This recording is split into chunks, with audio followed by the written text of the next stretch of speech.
Bienvenidos a un nuevo episodio del podcast Ventana Indiscreta. Yo soy José Carlos Cabrejo y en esta oportunidad les cuento que en la revista Ventana Indiscreta hemos hecho una encuesta a colaboradores de la web Ventana Indiscreta, de la revista impresa Ventana Indiscreta y también en muchos casos invitados de este podcast, que son en total 24 encuestados de lo que es la siguiente pregunta.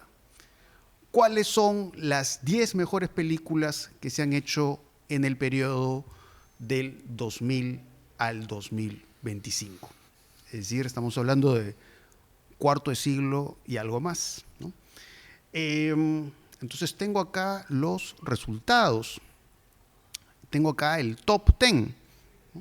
La lista de las películas más votadas, pero en este episodio solamente vamos a conversar de los puestos que van del 6 al 10.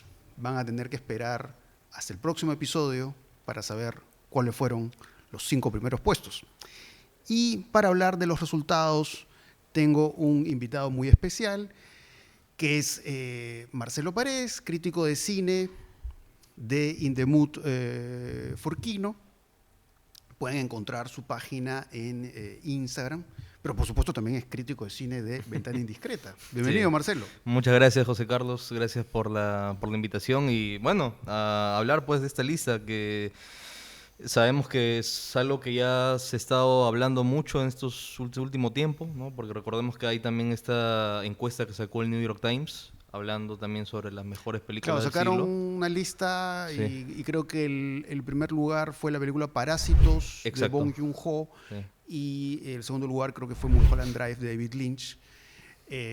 Digamos que nuestra lista, que además en el fondo me parece mejor que la de New York Times. Estoy de acuerdo. Salvo por algunas cosas que ya diremos. Yeah. Creo que hay asuntos llamativos en esta encuesta que ya conversaremos. Pues lo vamos a hacer, como ya lo dije, en 2 partes. Sí. Entonces, a ver qué cosa puedo adelantar. Bueno, ya dije que son 24 encuestados. En total se ha votado por 138 películas. Y bueno, y hay más data que no quiero ahondar en eso porque quiero que, por supuesto, la conversación de hoy se centre en las películas. Entonces, lo primero que puedo contarles es que del puesto 7 al 10 hay un empate de 4 votos. ¿Cuáles son esas películas que han empatado? Las menciono, vamos a hablar de ellas. Okay. Ciudad de Dios, de Fernando Meirelles y Katia Lund. Los Asesinos de la Luna, de Martin Scorsese. Parásitos, de Bong Joon-ho, que sorprendentemente no quedó en primer lugar como en la lista de New York Times. Sí. Puesto 7, There Will Be Blood, o Petróleo Sangriento, como también se le conoce con ese nombre, de Paul Thomas Anderson. Bueno, no voy a decir el puesto 6 porque esa sí no está en el empate.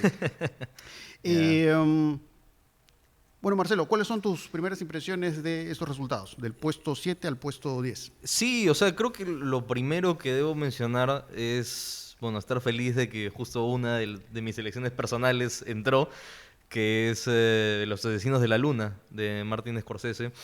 Que claro, bueno, Scorsese sabemos pues, ¿no? El cineasta que es, lo popular que es, y claro, que una película suya haya entrado al top 10 no es sorpresa. La sorpresa, sin embargo, es que justamente haya entrado esa, que, o sea, es una película que se ha estrenado hace 2 años. Sí, muy reciente. Sí, o sea, no sé si será porque es la que está más fresca en la memoria de la gente, pero claro, ¿no? Si uno habla de las películas de Scorsese de los últimos 25 años... Claro, uno piensa quizá en El Lobo de Wall Street o en El Irlandés, como esas películas que, digamos, entrarían, ¿no? O sea, serían como más apreciadas por un público cinéfilo, ¿no? Pero entró esta, ¿no? Y sí, bueno, fue una elección personal mía porque, sí, o sea, al menos para mí o sea, después de meditarlo mucho, dije, tenía que ser esa, ¿no? Porque me pareció como su relato de este tiempo reciente más potente, ¿no? Sí, claro, quizá yo podría haber puesto otra Scorsese. Bueno, creo que no puse nada de Scorsese en mi lista, que ya mucho después la van a poder leer en la web de Ventana Indiscreta, pero claro, quizás hubiera puesto Silencio de Scorsese. Pero centrándonos en Los Asesinos de la Luna, creo que es una gran película. O sea, lo interesante es cómo Martin Scorsese, siendo un director ya tan mayor, puede seguir haciendo películas tan potentes como lo son, tú mencionabas El Irlandés, Claro. podemos hablar de otras películas de él. Sí, sí, sí. Esta película es muy curiosa en cómo juega con los géneros, porque veo que tiene una visualidad que parece western, pero no es que sea exactamente un western, Exacto. obviamente. Es más la visualidad que otra cosa. Sí. Puede recordarnos algo de las películas de gángsters de Scorsese, pero tampoco También. es exactamente eso. Sí. Y por supuesto hay toda una preocupación sobre estos hombres blancos y en su relación con toda esta comunidad indígena y lo que pasa con estas mujeres. Pero lo fascinante de Los Asesinos de la Luna es que creo que no es una representación maniquea. No, para nada. Y eso claramente No. se ve en el personaje de Leonardo DiCaprio. Sí. Y que claro, él también es víctima. Sí, Entonces, exacto. no es un relato maniqueo de buenos contra malos, de víctimas y victimarios. Y creo que eso se ve encarnado en él. Y ahí hablaríamos quizás también de esta dinámica de drama judicial que hay en la película. Claro, ya, bueno, es una película bien larga, ¿no? Así que Sí, es como, sí, bueno, hay bastante ahí donde sacar. Pero sí, o sea, y aparte es toda una reflexión de Scorsese sobre la violencia, tanto ejercida en su cine como en la historia de Hollywood, ¿no? Porque es una película que, claro, transcurre a inicios del siglo XX, también casi coincidiendo por algunos años con los inicios de Hollywood, del cine. Y es como, es esa revisión dura y, claro, muy, muy actual, ¿no? Incluso si Sí. se quiere, ¿no?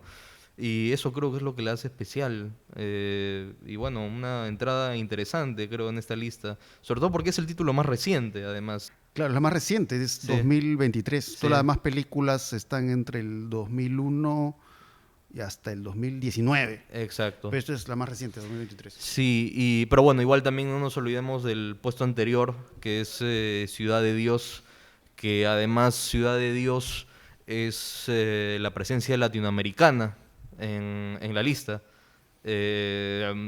Una presencia que, claro, se entiende también, ¿no? Por lo cómo esta película fue un parteaguas, ¿no? Dentro del cine latinoamericano. Fue muy importante y es muy querida hasta el día de hoy. Pero... Sí, pues es una película del 2002. Sí, exacto. Una Es película antigua. es del 2002, pero claro, el gran pero, hablando obviamente en un aspecto personal, claro, es tal vez hay otros títulos latinoamericanos que vienen a mi cabeza que tal vez pudieron estar. Por decir uno, también hablando de mi elección personal, por ejemplo, ¿no? Amores Perros de Alejandro González Iñárritu, que es una película que a mí me encanta y me parece, creo que es mejor que Ciudad de Dios, pero no sé qué tú qué piensas. Bueno, tal vez no necesariamente Amores Perros, pero alguna otra, ¿no? Que por ahí se te puede ocurrir. Claro, incluso pensando en cine brasileño, yo podría haber puesto algo de Clever Mendoza Filho, Totalmente, sí. Aquarius, Retratos Fantasmas, o Sí. incluso la última, El Agente Secreto, claro. que se ha Sí, visto este año. si hablamos de películas recientes, creo que la Agente Secreto... Pero igual mucho debo mejor. reconocer de Ciudad de Dios que es una película que a pesar que creo que la vi una sola vez y la vi en su época, Claro. es una película que igual la recuerdo. O sea, es una película que sí tiene la capacidad de quedarse ahí. Sí, Porque me acuerdo, claro, porque para los que no saben qué pasa con Ciudad de Dios es un mundo de violencia infantil, ¿no? De Exacto. niños que viven en las favelas y todo eso. Y claro, todo filmado con un dinamismo claro, extraordinario. trepidante. Al menos eso sí hay que reconocerle. Es una película trepidante. Trepidante, Sí. tiene una edición, un montaje como clipero, Exacto. ¿no? De videoclip. Entonces es súper dinámica, es súper rápida, la Sí. película te atrapa. Quizás algunos podrían decir que la estética hasta parece publicitaria, ¿no? Sí. Pero es la fascinación de lo que viven y de lo que ven estos niños. Claro, esta idea generacional de violencia que, bueno, justo hablamos de Scorsese, ¿no? Está La Sombra de Scorsese y Goodfellas, ¿no? Tiene un poco eso. Pero sí, claro, estamos de acuerdo que yo también, o sea, es una gran película. Yo la pude volver a ver recientemente, ya la había visto hace como 10 años. Y sí, me gusta, pero claro, ¿no? Hablamos tal vez si fueran otras, claro, mencionaste Clever Mendoza. Sí, porque y podríamos sí. poner otras películas de otros directores latinoamericanos Claro. también, no sé, Mariano Ginás, Lucrecia Martel, en el caso de Exacto. Argentina, ¿no? Incluso hasta podría haber puesto títulos peruanos, podría haber puesto Paraíso, Héctor Gálvez. Hay en títulos su peruanos lugar. notables también, Sí, sí, claro. sí. Claro. Pero bueno, a ver, veamos qué más. Sigamos. Sí. Bueno, está Parásitos de Bong Joon-ho, Sí. que sí, aparecía en el puesto 1 Exacto, era el en primer la lista puesto. de New York Times. Yo puedo decir todas las películas de la lista del top 10 son películas como, al igual que Ciudad de Dios, me Todas pueden son gustar notables. más, me pueden gustar Sí. menos, pero las recuerdo siempre. Sí. Pero Parásitos sí es una película a la que yo he regresado una y otra vez y cada vez que regreso le encuentro algún detalle. También es una película interesante a su modo, para un poco hacer un paralelo con Scorsese, de juego con los géneros, porque tiene mucho de comedia, que parece como slapstick, o sea, esta violencia visual de que te tropiezas, te caes, te golpeas. De la vez Hitchcockiana, ¿no? Tienes el lado y hitchcockiano, sí. hay momentos que parecen cine de terror, Mm. pero la película está hablando de algo muy serio, pero de una manera muy espontánea, ¿no? Que es para hablar de las diferencias sociales, pero también como en la película Scorsese creo que tiene el arte de no crear oposiciones tontas y banales. No, para nada. Y es que los Sí. personajes sean pobres o ricos, todos son muy humanos. Tiene un uso, me parece, soberbio de la duración del encuadre, cuando vemos a estos Notable. personajes pobres recorriendo estos largos caminos para llegar a la casa de los ricos y sacar provecho de ahí. Sí.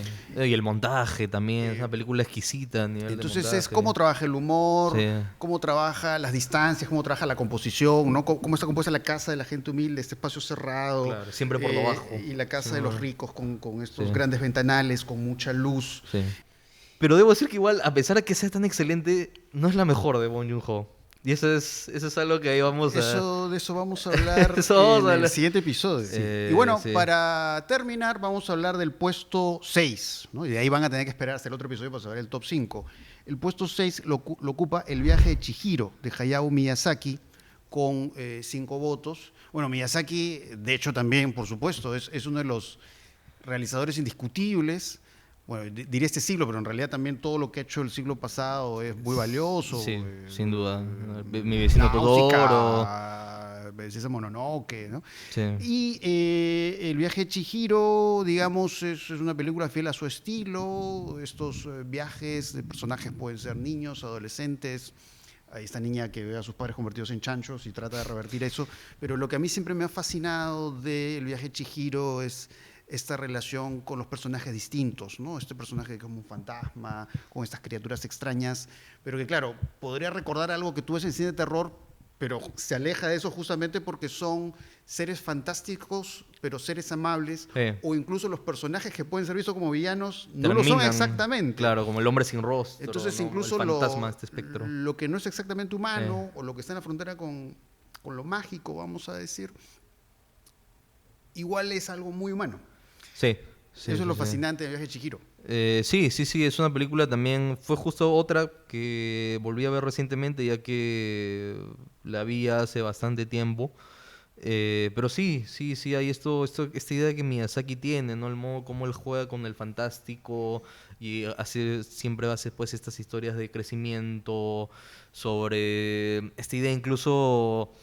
Porque hay un tema incluso un poco con la avaricia, con el dinero, ¿no? Porque está este personaje como el de la bruja mayor, Claro. que era alguien pues que siempre quería controlar todo, tener este poder. Y claro, ¿no? Es igual ese valor por quienes están cerca, ¿no? A quienes queremos, ¿no? Iba a decir humano, pero bueno, casi nadie es humano en la película. Claro. Pero sí, o sea... Pero, claro, no lo sí. son, pero tienen el lado humano. No creo Exacto, que ¿no? sí. Y a la vez esa idea de, claro, hacerle frente a los poderosos, ¿no?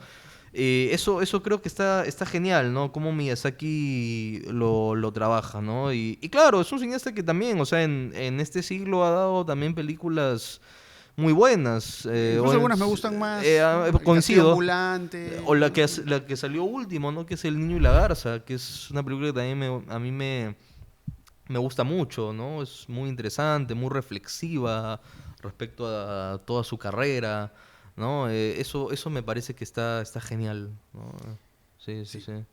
Bueno, eso sería todo por hoy. Muchas gracias, Marcelo, por venir. Ya nos reencontraremos para hablar del top 5. ¿No? Exacto. ¿Cuáles han sido las 5 películas más votadas de esta encuesta de los colaboradores de Ventana Indiscreta? Así que ya nos estaremos viendo con Marcelo nuevamente. Gracias, José Carlos. Nos vemos. Chao. Chao.